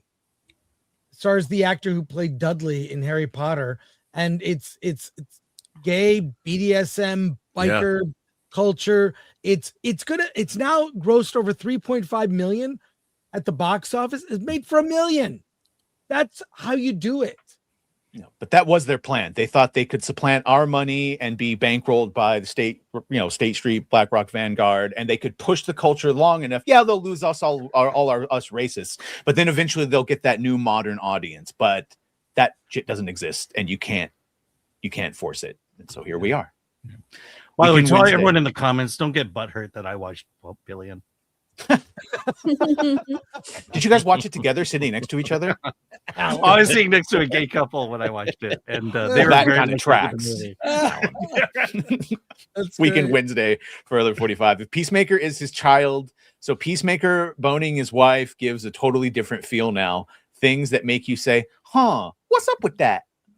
Yeah, we showed a clip. Saying, "What's up, DA?" James Gunn's wife. I don't know. You were not at the Saturn Awards, Rob? No, did you go? No, I just, it seems it got bigger this year, so I tend it was huge. I mean, I was involved with it for like 25 years. Yeah, Tom Cruise was there. Was he Shatner there? Shatner was there. Yeah, Guillermo del Toro was there. Yeah, looked great. Yeah. Tom Cruise was there for the first time. Yep. Mm-hmm. Weekend for another 45. Will Paramount now prospective owners of WB kneecap Netflix on these IP they just acquired for basically driving the price of WB? I would. I question whether anyone's trying to kneecap anyone else. I think they're just going to go about their business. Yeah. I don't think they need to destroy the other guy. You But want I to am- definitely do better than you're currently doing. I do think less competition is not good. Yeah. Yeah. Thank you. Jan Hugh for $7.42. I nominate Tom Cruise for award this special Hero of Hollywood award for doing more than anyone to try to save the industry. Make sure it's a big medal so he comes We to could accept do it. that. We could do that. Mr. Dave Innocent for 2. Netflix is ruining the podcasts that move there. Not Kill Tony, that's for sure. Taryn High King, Olivia D'Abo was so hot. Lord Thoth or Toth, whatever. Remember, for 41 months, Tom Cruise is Tothamon. Nice. Thanks, Lord Thoth. I watched a documentary on Egypt. They kept calling it Toth, so now I'm all screwed on how to correctly say it. Mr. Ramble Gamble for 2. Hail RMB. Great to see you. Hello. It's great to be back. Sorry I missed out. That's all good. Matthew Hammond for 2. Amanda Milius is John Milius's daughter. Yes. Yeah, she had words about what should happen with that movie. Axel's Abode, member for 18 months. Will films take me away from Crimson Desert? Probably. 100%. Matthew Hammond for another 2. John Milius has a completed script of King Conan. I would love to read that. Yeah. Not anymore. The Last Boy Scout for another 2. Fear of death is worse than death itself. True that. Geek Truth 64 for 2. RMB, my favorite liberal conservative Trek voice. All things to all people. Yeah, you get you get a weird rap. I think I know you, Rob, so I feel I understand, and I don't agree with all your opinions, but I love your passion. Yeah, I mean, I think people get confused that I'm not on one side or another, that I'm coming at it from different perspectives, and why I hate modern Star Trek so much. Well, which I do. Let's talk about Star Trek, starting off with this. There is no Star Trek in production for the first time in over a decade. Our prayers have been answered. Yeah, so this is Trek Central, posts a lot of news. There is nothing. They'll wrap Starfleet Academy Season 2 in February. No new Trek is in production. What does that mean for the franchise? I mean, is this a reset now? Are they going to sunset? And as you know, Rob, the film business, TV business, it's a freelance business. I mean, you know, you're Alex Kurtzman. I have a whole clip of him. We'll watch. He's a freelancer, right? And when you're done doing the work, you're out of work. You're unemployed. Right. Clearly, they're talking about TV because they are doing movies, but they're separate from everything. Right. So what does this mean? Is this an opportunity for a reset? I even suggested on Critical Drinker, you should take over Star Trek, Rob. Well, yeah, I appreciate that. But I think that the problem with the Star Trek franchise is it's not returning. They haven't built an audience. They've spent a ton of money on every episode of those shows. And they have virtually, does anybody even talk about, I mean, people talk about Strange New Worlds a little bit, but when was the last time somebody talked about Lower Decks or Star Trek Prodigy or even Discovery? I think these shows have left no pop culture footprint. And the reason being is they're not telling stories that are relevant. You know, Star Trek was a show that told action adventure allegorical tales. And when it was originally written, it was the writers of the original Star Trek were novelists, they were playwrights, they were short story writers, they were screenwriters. You had some of the great literary fantasists of the mid 20th century writing for the show. These were true storytellers in every shape of what storytellers can be, and they could work. They could jump from writing a screenplay to writing novels to writing short stories. And the problem, I think, that with the people that are writing Star Trek now is they're just not experienced writers. I mean, they certainly aren't experienced in world building because they don't even have a rudimentary understanding of the distances in space. You know, it's such a weird. In the last episode, they had a villain encircle the Federation with these mines. And it's like, you're going to encircle the Federation. Do you have any understanding of how many mines you would need, even though the Omega particle could destroy a light year? I mean, if you think about 1 light year is the distance light travels for a year at 186,000 miles per second. That's a lot of space, and that's only 1 light year. So, you know, if the Federation is 100 light years across, that would take a very long way to travel and a lot of mines to encircle the Federation. When you see something like that, you're like, are these people stupid? Like, truly? Yes. Well, that's and when a casual viewer watches this, or anybody with a cursory understanding, first of all, space isn't just flat. You know, it's 3-dimensional. So so they could just fly up or fly down. Yeah, and it pans back to show it's spherical, but that goes to Robert's point of how the fuck did they replicate that so much and place them? Yeah, I mean, you're talking about it would be impossible. And when you look at stuff like that, they don't care. And the objection I have to Starfleet Academy is here you have an opportunity. Your show's called Starfleet Academy, yet we know nothing about Starfleet Academy. What's the curriculum? How can you judge your character's progress through a school if you have no idea what the school's teaching? There have been great shows and great movies about academia. And there's always really interesting conflicts. Students are in conflict with each other, with the administration, with their teachers, with what's expected of them.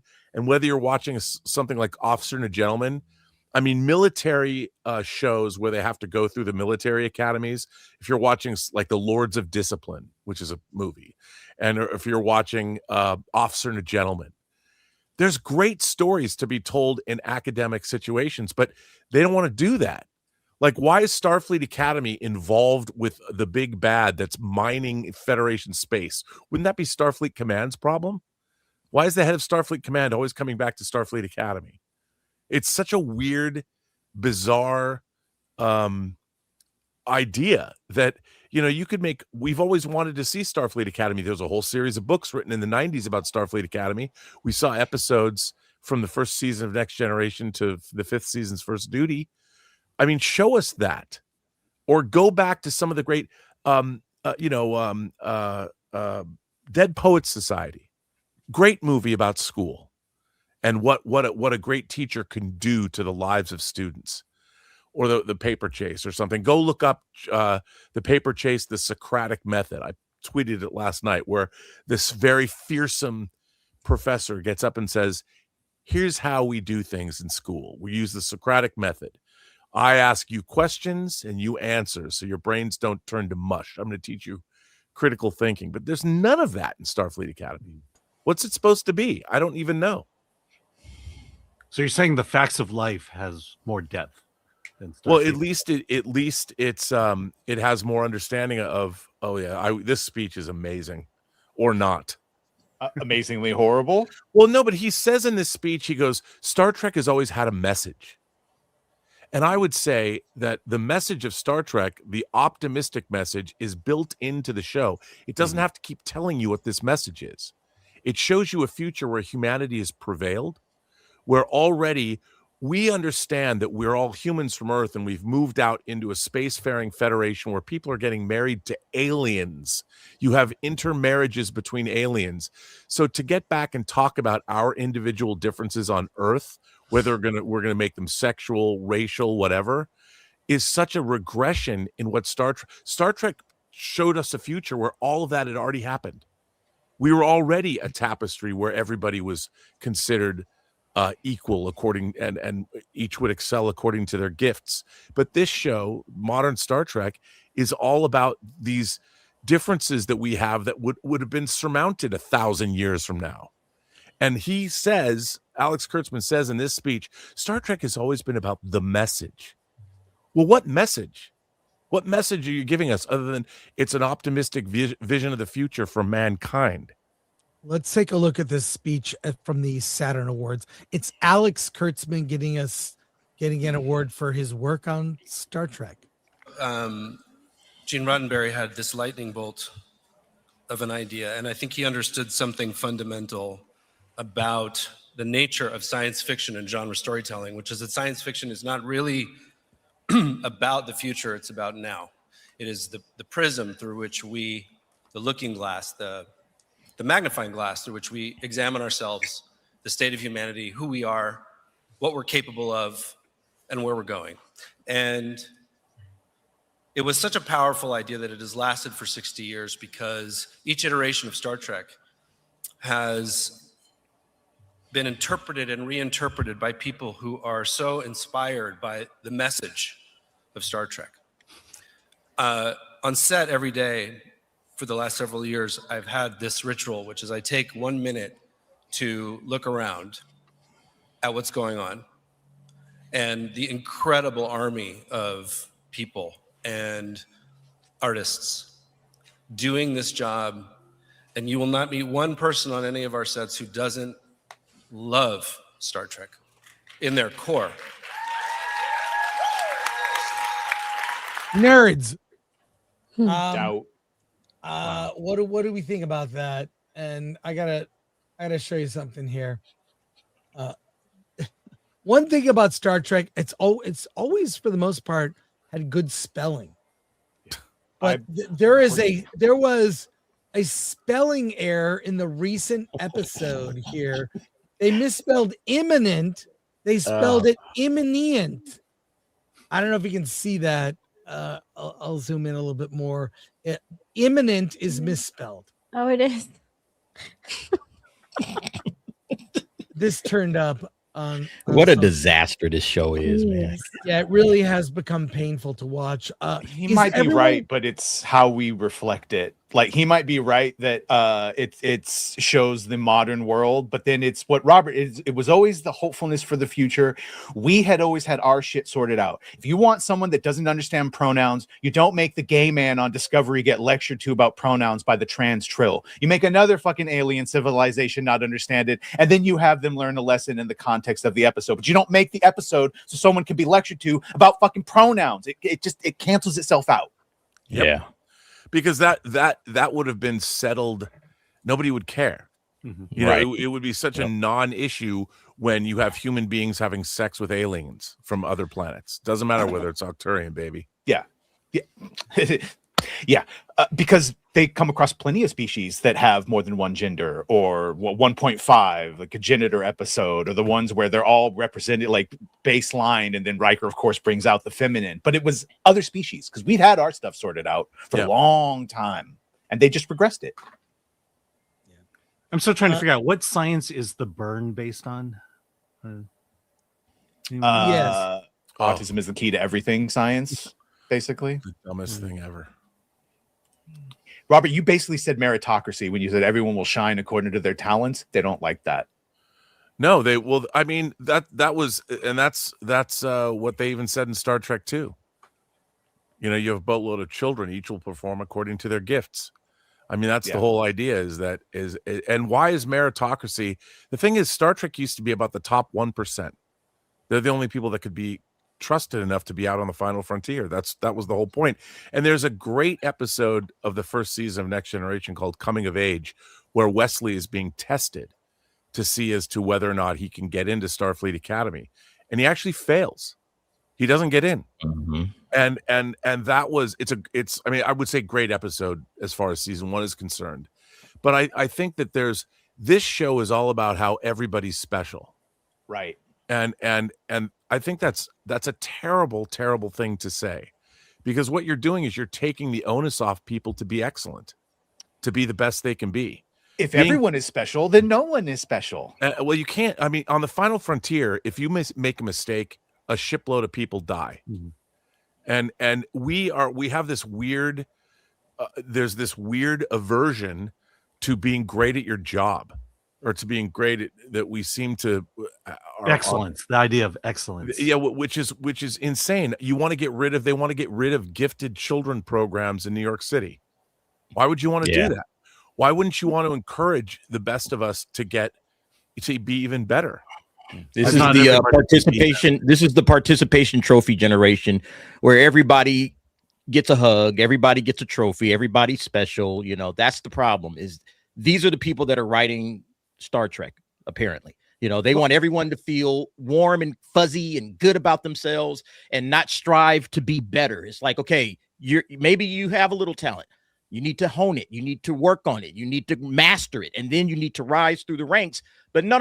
It feels like this is just some left socialist gobbledygook that everybody gets a hug and everybody's special. And that's it. That's what this It's She-Hulk. Like. It's Ray. You were perfect all along. You only had to realize it. But they don't understand the Star Trek universe. They think it's just like some socialist wet dream. It's not. The form of like money has changed. And so everyone has their basic needs met. And the only thing that matters in that society is what have you, now that all that's taken care of, what have you done with your life? So there's this whole social thing of just bettering yourself, constantly bettering yourself and being the best possible you. And for some, that means going out into the stars and meeting new boldly going but they don't want any of that. They don't want any of that. They just want to reflect this and their politics, and it ruins everything. Yeah, because they don't feel that hug. They want that hug. That's the problem. Earn that hug. Yeah. The problem is not everyone can barf glitter. And, yeah. But I mean, I think and also they don't want to better themselves. You know. Yeah. They don't want to better themselves. So yep. Because they don't want to better themselves, they're not going to write anything like that. And the thing is, we're going to meet aliens that exceed humanity in every way, and yet we still want to be able to coexist and function with those kinds of people, and learn from them. And I feel like what modern Star Trek has made a bunch of characters that are insubordinate, that don't follow the chain of command, that they place the individual above the group in terms of when you're on a ship and you're working, if you fail to do your job, people die. And that's something that I think is admirable. You know, anyone who's served in the military understands that the chain of command is vital. And part of what Star Trek is, it shows us basically a space navy. And the last thing you want, I don't find insubordination, you know, a character of like Beckett Mariner on Lower Decks, the animated show, she was very insubordinate. And it didn't make any sense to me that how are you showing an insubordinate character on board a starship? You know, that's not what Star Trek is.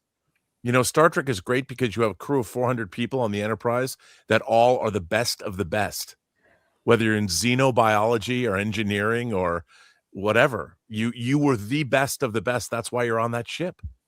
And that's why it was such an honor to be there. And it represented the best of humanity that humanity had to offer.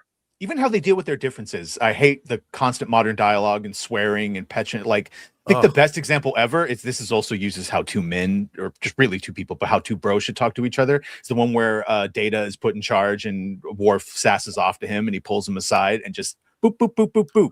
Do you have a problem following my orders? No? Get back out there. And it's perfect. They could never write something like that. And then beyond that, in that scene, Worf says, I'm sorry if I have damaged our friendship. And Data turns around and says, you have not. You know, I hope to continue to call. I got chills just when you said that. Yeah. I mean, and that's mature adult behavior. And that is something that you see immature, infantile behavior on these shows. And it seems that, you know, it was rare in the old Trek, any old Trek, that people would not follow protocol or would go rogue, or it was like a rare episode and it was treated very seriously. Like if you broke, you know, the command, you know, or it was hierarchy. Like Ensign Rowe or whatever. That was her whole thing, right? That was a great character. Right. But it was specific to B because that's a very rare thing. And yet they don't give up on people. Yeah. Well, that's right. I mean, it seems like every episode of Starfleet Academy, they're breaking the rules. And this latest episode, they steal a shuttle. They can die. Within 2 minutes, Sam figures out how Caleb can find messages from his mother. Did you notice the sexism? Some rampant sexism when they're captured. The students are captured by the Valar Rai, whatever, the group that was annexing Ukek, and she is questioning Genesis, and Genesis mouths off, and instead of punching Genesis, she tells her male lackey to punch Darim in the face, and he takes the beating for her. Where's the? I don't get it. Where's the uniformity here? Yeah.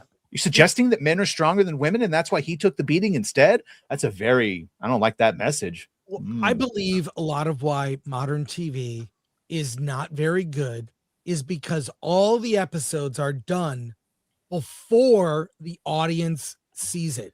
Meaning you've cut the audience loop, the audience feedback loop. They're making the show for themselves, not for an audience. And the way old television worked when Friends was around, or Seinfeld, or Star Trek The Next Generation, you'd begin airing the series while you're still making episodes because seasons were so long. What you got was, even with, I remember my dad and I looking at message boards about Twin Peaks with theories. the creators of shows had a feedback loop. This is before social media. They got feedback in terms of ratings, which you live or die based on ratings. Yeah. And they got feedback from the audience, and it made TV shows better.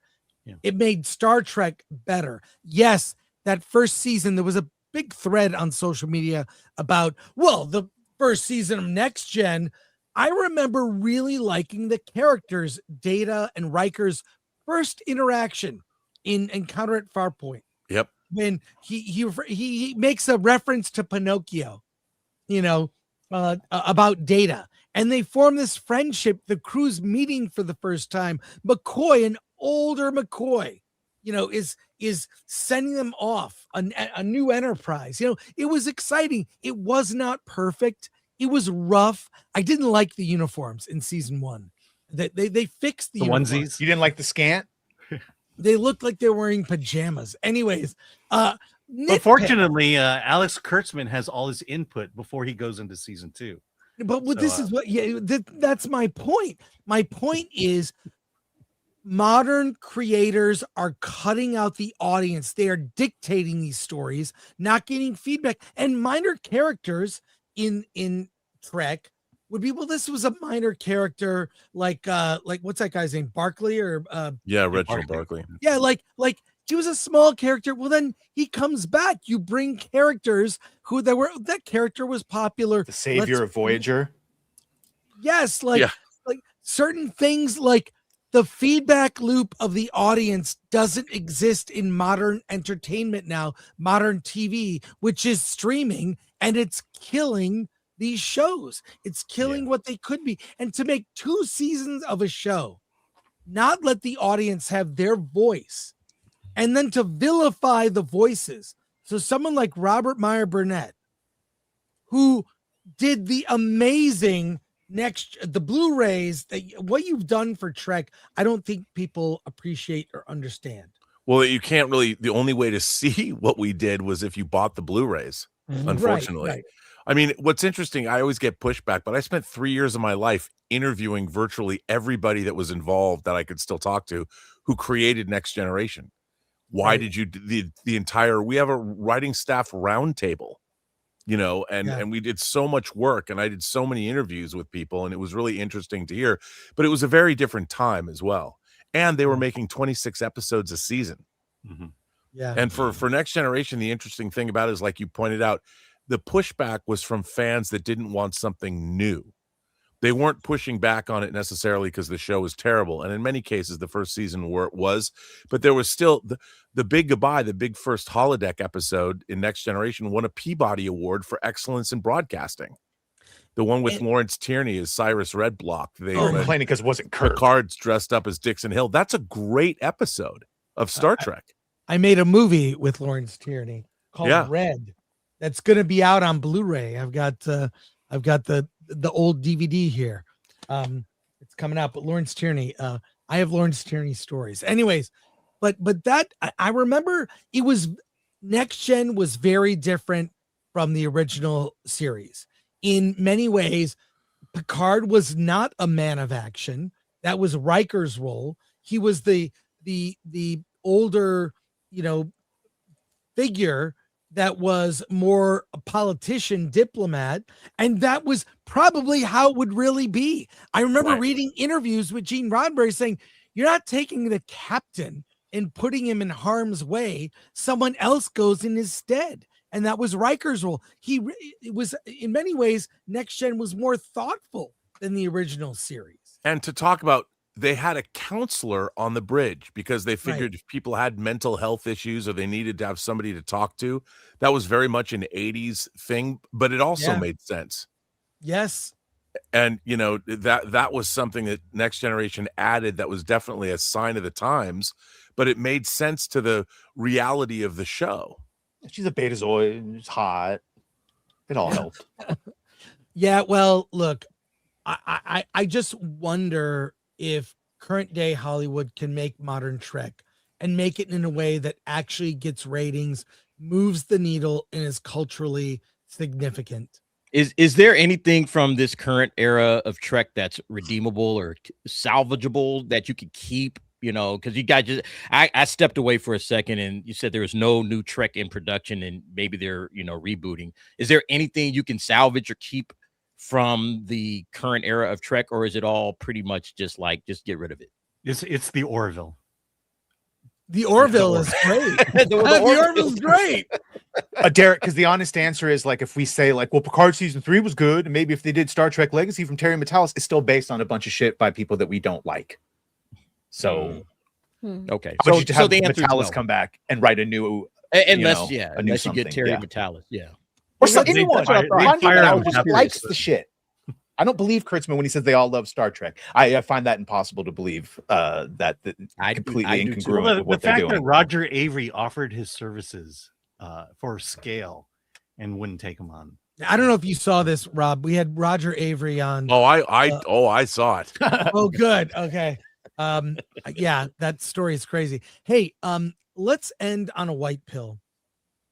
Let's end on this. William Shatner was at the Saturn Awards, and the fact that William Shatner is alive and kicking and eating Raisin Bran and isn't in Star Trek in some form, either as a hologram or in Starfleet Academy or something. It should be like Harry Potter, but instead of the portrait of past headmasters, it could be notable captains. Right. That would be dope. Yeah. Right. Or you could ask them, they could have holographic depictions, and you could ask them questions. They would. That's what I meant. But holograms, depictions of them. Yeah, they could interact and help you. Did you run the Kirk program yet? He walks you through the Kobayashi Maru. There's so much you could do with it. That would be dope. There's so or that much, they would say the word "chat" more on the. Yes. By the way, he's going to be 95 years old on March 22nd. Man, wow. Let's take a look at him. I don't know if we'll watch all of this, but he's at the Saturn Awards. Wish I was there.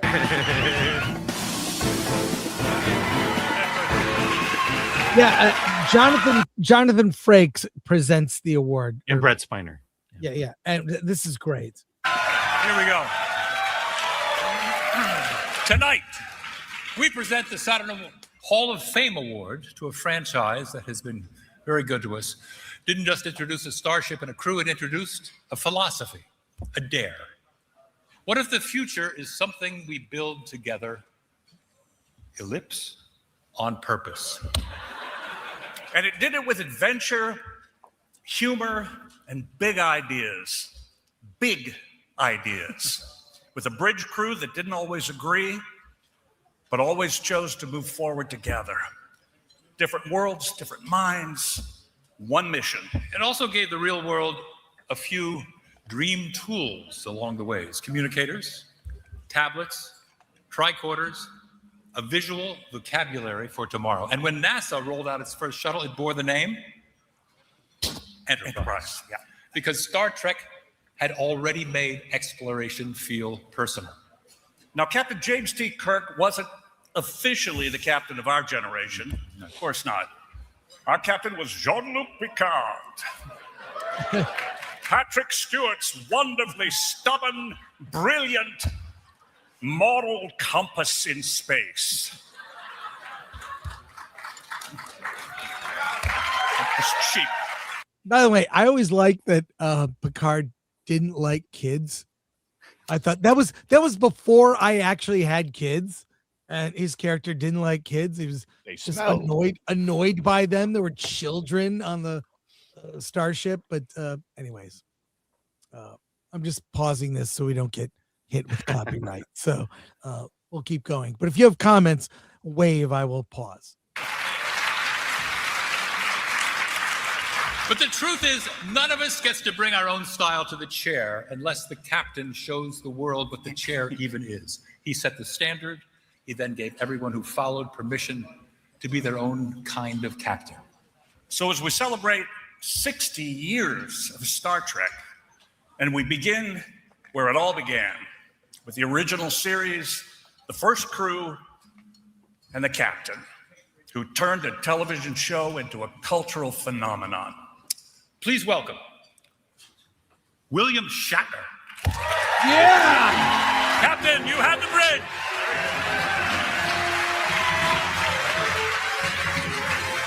weeks away from being 95 years old. Wow. Are you serious? Thank you. Thank you.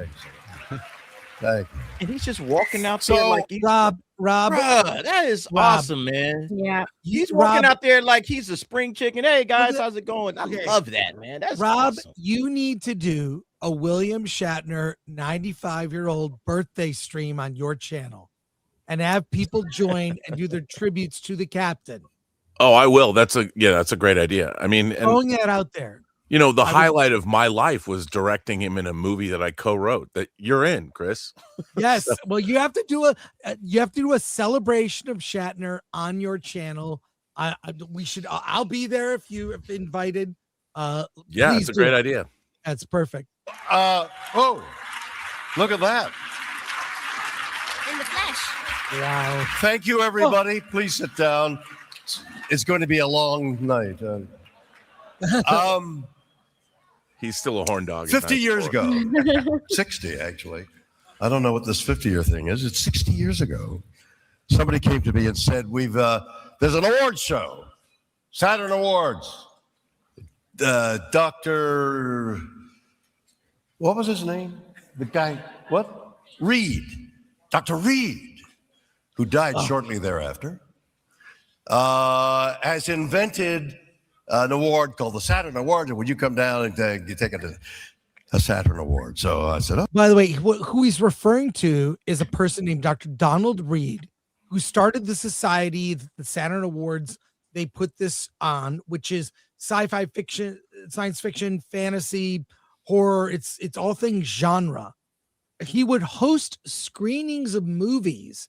At least I knew about it in the early 90s. He did for way into the 2010s. Yeah, I mean, I having first moved to LA, I met all these cool people. They're like, "Do you want to go see this new sci-fi movie?" And you'd be able to go see it for free. They'd screen it for these super fans. Somehow I got involved. Rob, you've been there. You've received awards. Yeah, I was right? I was the director of special events for the Academy of Science Fiction, Fantasy, and Horror Films for a number of years. And they would have it at Norris at USC. They would show every Sunday. They would have like 3 screenings, and they would bring down filmmakers to speak and talk. And it was a pretty. And by the way, what Shatner's about to refer to is back in the 70s, the Saturn Awards were actually broadcast on TV, and Shatner did his famous Rocket Man presentation, and it was on television. It was at the Saturn Awards. It was at the Saturn Awards. So he's my about God. to talk about how he went down. And if you guys haven't seen it, look up William Shatner doing Rocket Man at the Saturn Awards, because it's one of the great television moments of all time. Yeah, and it's just insane. But he tells this story.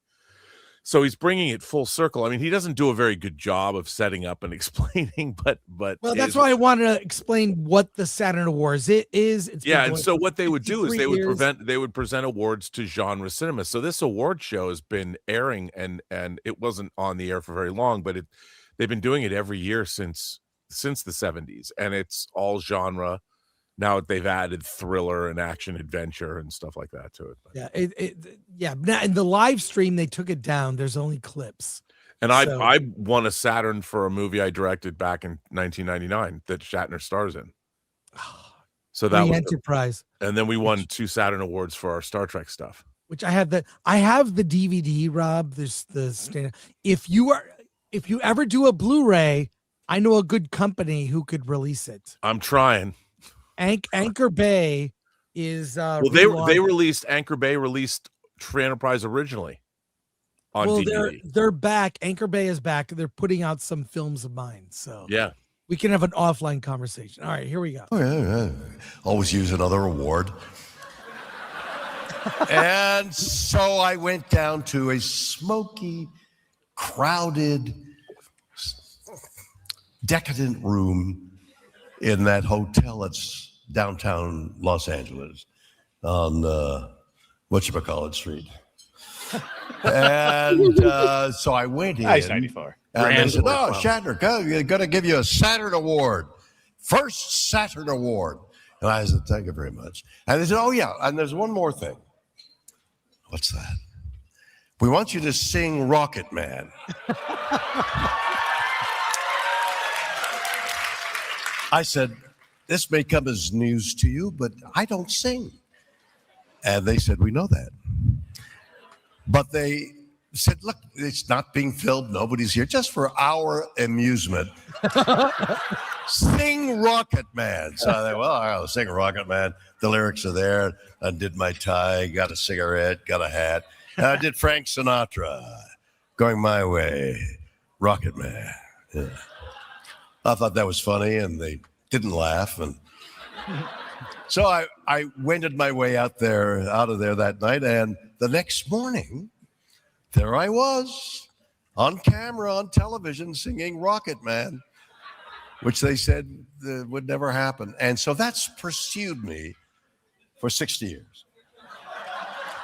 Now, about 3 months ago, a couple of months ago, there was a cruise, not Mr. Cruise, but a ship cruise, his relative ship cruise. And they said, come aboard the ship and forget all the stuff that people are doing, the signing and sing Rocket Man. Oh, I said, because they were going to pay me a lot of money. Just sing Rocket Man? Yes. Okay. So they had a band there. And Friday night, I got on the ship and started working with the band. As an actor, I'm trying to find the through line. I just hit my elbow here. That means to move the prop out of the way, Bill. And it won't move. So I'm looking for the through line of Rocket Man. What these lyrics are? I don't get it. What is the guy trying to say? And then I discover the word alone a couple of times. I'm going to be there. When time comes when I get there, I'm going to be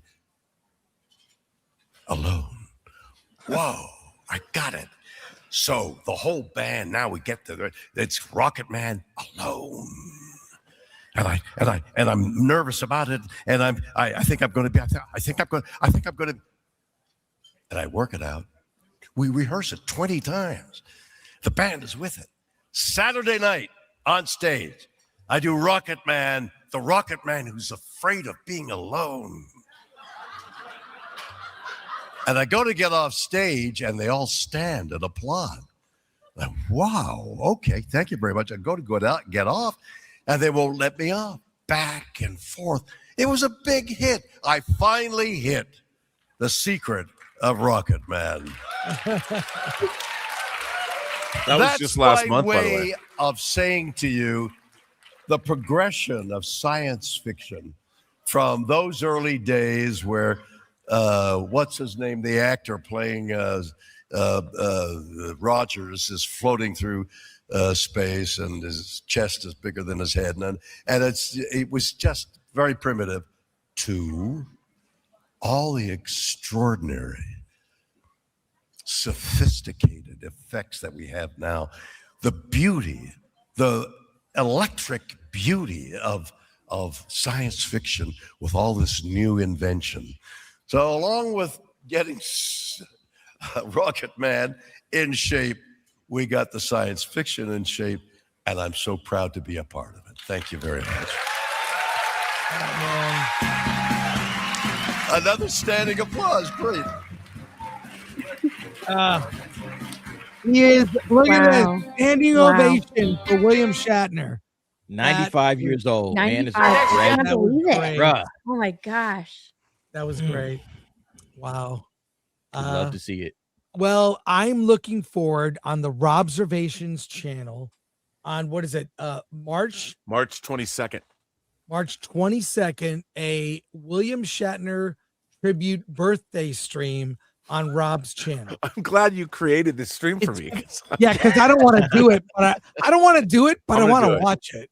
So you do it, and then I'll show up and do a tribute. I'll jump on. Let me know. I'll go there.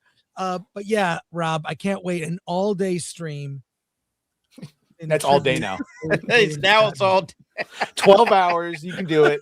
Hey, we did almost before 8.5 hours for our Star Trek funeral. You could do and it almost hours. killed us. Loopy at the end. Yeah.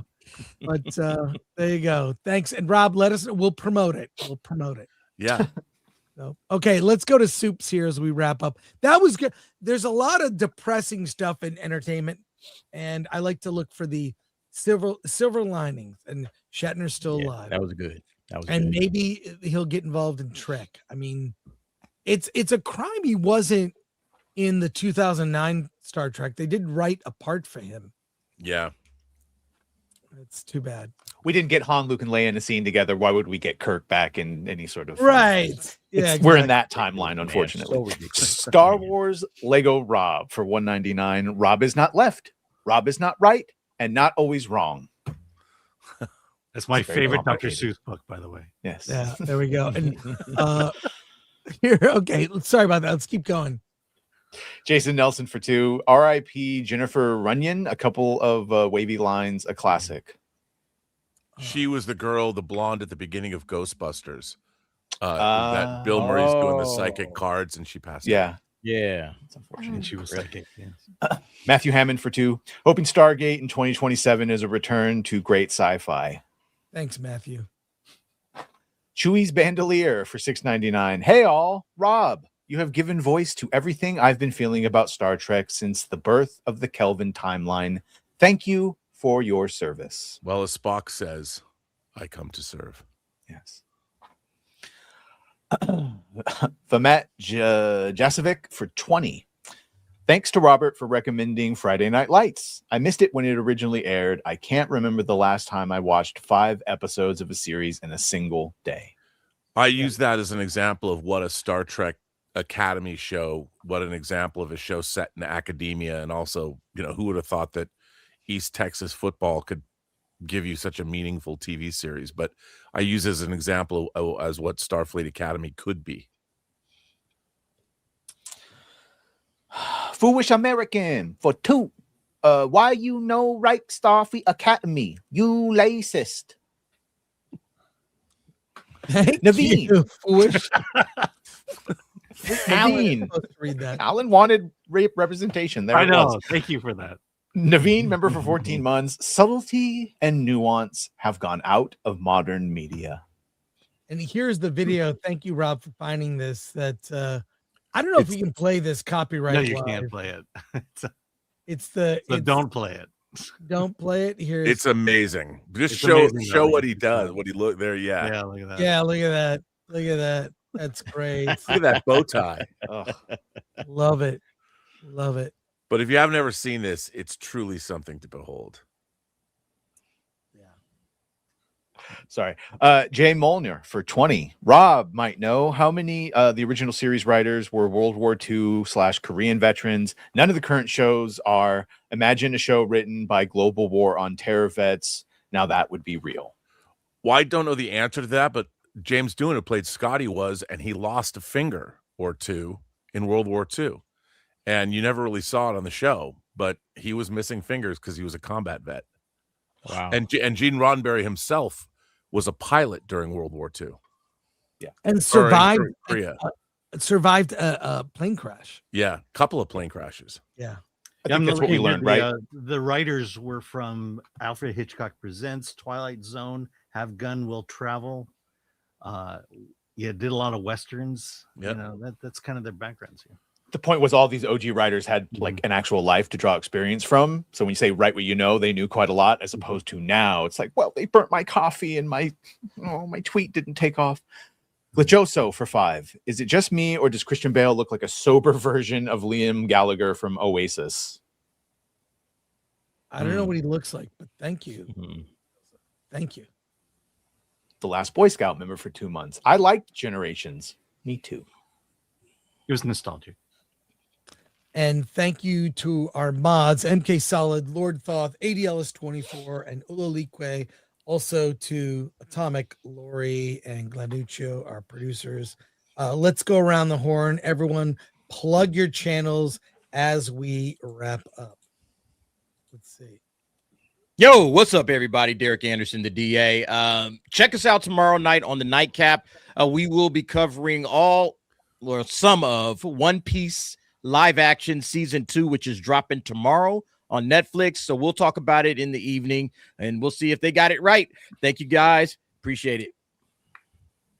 Steph, my nerdy home, doing a lot of late night gaming, playing Pocopia because it's my new obsession. But you can also find me on my channel talking pop culture and entertainment.